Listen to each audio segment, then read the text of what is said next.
Karibu katika tafakari pamoja na mama, ikiwa leo ni siku ya 8 ya mwezi Mei. Maria, chombo cha neema ya Mungu. Bikira Maria alichaguliwa na Mungu kuwa chombo cha pekee cha kuleta wokovu duniani, si kwa sababu ya nguvu zake mwenyewe, bali kwa neema ya Mungu iliyofanya kazi ndani yake. Injili ya Luka sura ya 1 aya 28.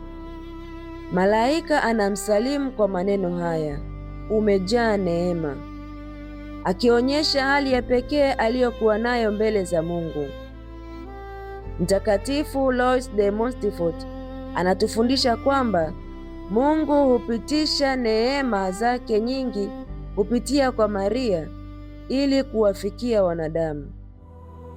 Hii ina maana kwamba Maria si mwisho wa neema, bali ni njia ambayo Mungu hutumia kutubariki. Katika maisha yetu ya kiroho, mara nyingi tunajaribu kutegemea bila kutambua msaada wa neema ya Mungu. Lakini mfano wa Maria unatukumbusha kwamba bila neema hatuwezi kufanya chochote. Yeye aliruhusu neema ya Mungu itawale maisha yake yote, na kwa sababu hiyo akawa baraka kwa ulimwengu mzima.